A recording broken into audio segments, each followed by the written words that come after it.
KumaHebheru isahluko seshumi soqala ukufunda evesini lokuqala.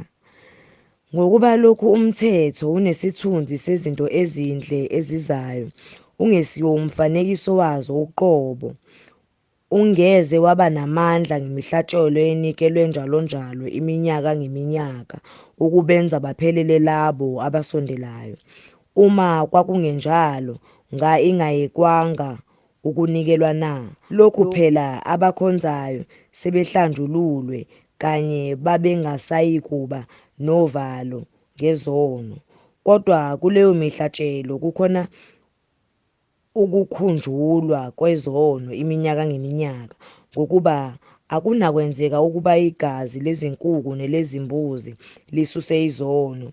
Ngalokho-ke esefika ezweni uthi, umhlatshelo nomnikelo awuwuthandanga, kodwa ungilungisele umzimba.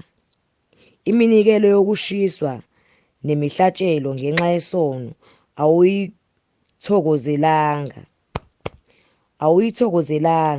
Ngase ngithi, bheka, ngiyeza emqulwini wencwadi, kulotshiwe ngami ukuba ngiyenze, Nkulunkulu, intando yakho.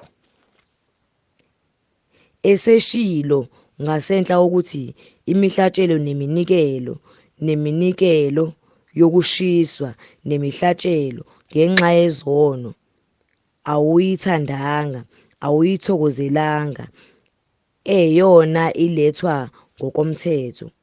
Ubuye wathi, bheka, ngiyeza ukwenza intando yakho. Ususa okokuqala ukuze amise okwesibili. Ngaleyo ntando sigcwalisiwe ngokunikelwa komzimba kaJesu Kristu kanye kuphela.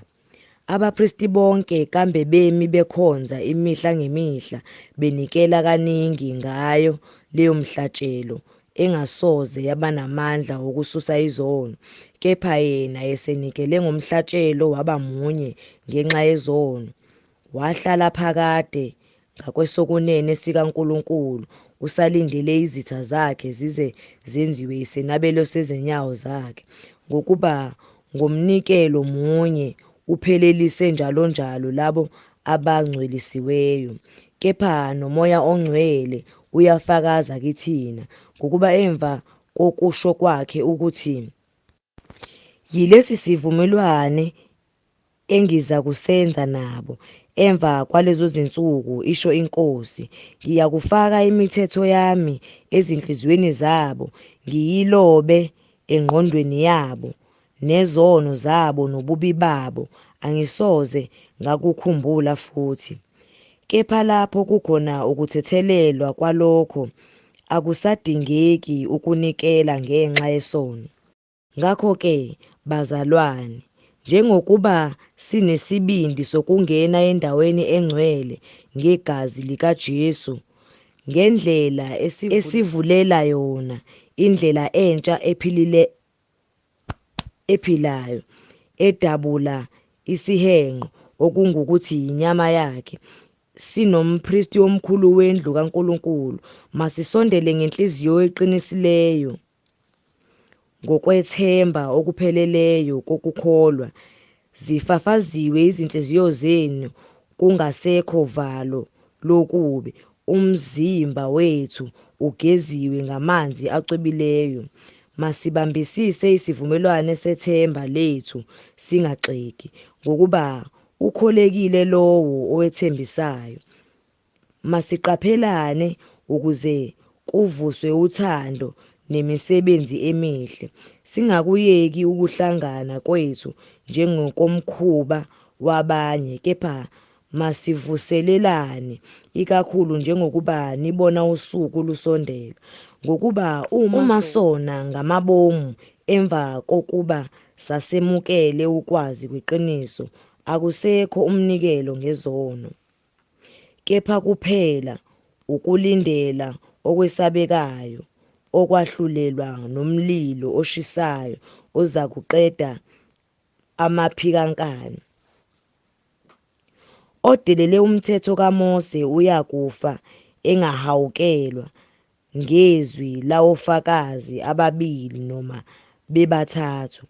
Pho nithi ufanele ukushaywa kangakanani kunalokho lowo onyathele phansi indodana kaNkulunkulu wadelela igazi lesivumelwano angcolise ngalo, wahlambalaza umoya womusa na? Ngokuba siyamazi owathi, ngeyami impindiselo, yimina engiyakubuyisela, futhi-ke iNkosi iyakubahlulela abantu bayo. Kuyesabeka ukuwela ezandleni zikaNkulunkulu ophilayo, kepha khumbulani izinsuku zakuqala okwathi ngazo senikhanyisiwe nakhuthazela empini enkulu yezinhlupheko, kokunye ngokuba ngumbukwana ngezinhlamba nangezimbandezeko, kokunye ngokuba ngabahlanganyeli nababephathwa kanjalo, ngokuba nazwelana nababoshiweyo, navuma ngokuthokoza ukuphangwa kwempahla yenu, nazi ukuthi nina ninempahla enhle kunaleyo, nemiyo njalo. Ngakho-ke maningalahli isibindi senu esinomvuzo omkhulu, ngokuba nidinga ukubekezela ukuze seniyenzile intando kaNkulunkulu namukele isithembiso, ngokuba kuseyisikhashana nje, ozayo uyeza, akayikulibala, kepha olungileyo wami uyakuphila ngokukholwa. Kepha uma ehlehla nyovane, umphefumulo wami awunakuthokoza ngaye. Kepha thina asisibo abokuhlehlela ekubhujisweni, kodwa singabokukholwa kuze kube ngukusindiswa komphefumulo. KumaHebheru isahluko 11 soqala ukufunda evesini lokuqala. Kepha ukukholwa kungokuqiniseka ngezinto ezithenjwayo, kuyiqiniso ngezinto ezingabonwayo, ngokuba okhokho bafakazelwa ngakho. Ngokukholwa siqonda ukuthi izwe lonke ladatshulwa ngezwi likaNkulunkulu, kuze kuthi okubonwayo akuvelanga kokubonwayo. Ngokukholwa u-Abela wanikela kuNkulunkulu ngomhlatshelo omuhle kunokaKhayini, athola ngakho ubufakazi bokuthi ulungile. uNkulunkulu uqobo efakaza ngezipho zakhe, nangakho usakhuluma noma efile. Ngokukholwa u-Enoke wathathwa ukuze angaboni ukufa, akabe esafunyanwa, ngokuba uNkulunkulu wayemthabathile, ngokuba engakathathwa ufakazelwe ukuthi wayethokozisa uNkulunkulu. Kepha-ke ngaphandle kokukholwa akwenzeki ukumthokozisa, ngokuba ozayo kuNkulunkulu umelwe ukukholwa ukuthi ukhona nokuthi ungumvuzi walabo abamfumanayo. Ngokukholwa uNowa exwayisiwe ngezinto ebezingakabonwa, esaba uNkulunkulu, wakha umkhumbi wokusindisa indlu yakhe, okungakho walahla izwe, waba yindlalifa yokulunga okuvela ngokukholwa. Ngokukholwa u-Abrahama walalela ebizwa ukuba aphume aye endaweni abezakuyamukeliswa ibe yifa lakhe, waphuma engazi lapho eya khona. Ngokukholwa waba ngumfokazi ezweni lesithembiso kwalezizwe, ehlala ematendeni, beno-Isaka noJakobe beyizindlalifa kanye naye zaleso sithembiso, ngokuba wayebheke umuzi onezisekelo, omakhi nomenziwa onguNkulunkulu. Ngokukholwa naye uSara uqobo wathola amandla okukhulelwa esedlulilwe yisikhathi, ngokuba wathi ukholekile owethembisayo. Ngakho-ke wavela koyedwa yena enjengosewafa, abangangezinkanyezi zezulu ngobuningi. bengangesihlabathi esisogwini lolwandle esingenakubalwa. Bonke laba bafa bekholiwe, bengazamukeliswanga izithembiso, kepha bazibonile, bezithakazela zikude, bevumile ukuthi bangabafokazi nezihambi emhlabeni. Ngokuba abasho kanjalo, babonakalisa ukuthi bafuna izwe lakubo. Uma kampe bebecabanga ngalelo abebephuma kulo, babeyakuba nethuba lokubuyela kulo, kepha manje balangazelela elihle kunalelo okungukuthi elasezulwini. Ngalokho uNkulunkulu akanamahloni ngabo ukuba abizwe ngokuthi uNkulunkulu wabo, ngokuba ubalungisele umuzi. Ngokukholwa u-Abrahamu evivinywa wanikela ngo-Isaka, yebo, yena owayamukele izithembiso, wanikela ngozelwe yedwa wakhe, okwathiwa kuye, inzalo yakho iyakubizwa ngo-Isaka, ethi uNkulunkulu unamandla okuvusa nakwabafileyo. Ngokulinganisa wabuye wamthola futhi evela khona. Ngokukholwa u-Isaka wabusisa oJakobe no-Esawu ngezinto ebezizakuza. Ngokukholwa uJakobe esezakufa wabusisa leyo naleyo yamadodana kaJosefa, wakhuleka encikile esihlokweni sodondolo lwakhe. Ngokukholwa uJosefa esezakufa wakhuluma ngokuphuma kwabantwana bakwa-Israyeli, wayaleza ngamathambo akhe. Ngokukholwa u-Amose esezelwe wafihlwa ngabazali bakhe izinyanga ezintathu, ngokuba bembona engumntwana omuhle, abawesabanga umyalo wenkosi. Ngokukholwa uMose esekhulile wala ukubizwa ngokuthi indodana yendodakazi kaFaro.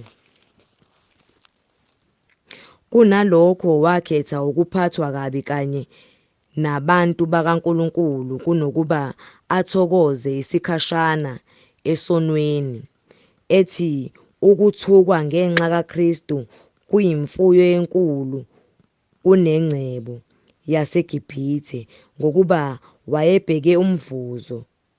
Ngokukholwa washiya iGibhithe engesabi ulaka lwenkosi, ngokuba wakhuthazela sengathi uyambona ongabonwayo.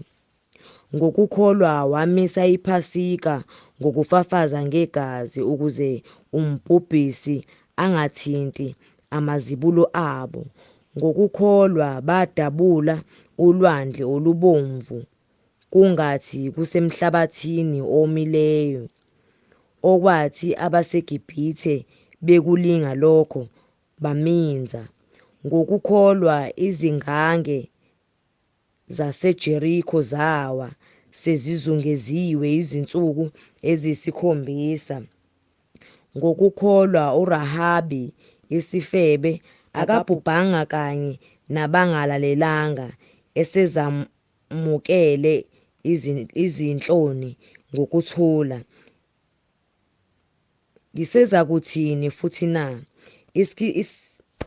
Isikhathi kampe sizakungishiya uma ngibalisa ngoGideyoni noBaraki noSamsoni noJefta noDavide noSamuweli nabaprofethi, abathi ngokukholwa banqoba imibuso, basebenza ukulunga, bazuza izithelo, bavimba imilomo yezingonyama, bacima amandla omlilo, baphepha osikweni lwenkemba, baphiwa amandla ebuthakathakeni, baba yiziqhwaga empini, baxosha izimpi zabezizwe.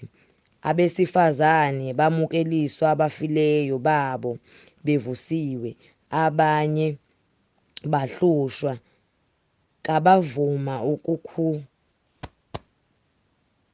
kabavuma ukukhululwa ukuze bathole ukuvuka okuhle. Abanye balingwa ngokujivazwa nokushaywa, yebo, ngokuboshwa nokufakwa entolongweni, bakhandwa ngamatshe, banqunywa ngesaha, balingwa, babulawa ngenkemba, bazulazula bembethe izikhumba zezimvu nezezimbuzi, beswela, behlushwa, bephathwa kabi, izwe lingabafanele bona, behamba emahlane nasezintabeni nasemihumeni nasemigedeni yomhlaba. Labo-ke bafakazelwe ngokukholwa, abazuzanga isithembiso ngokuba uNkulunkulu wayesibonele okuhle kunalokhu ukuze bangapheleliswa ngaphandle kwethu.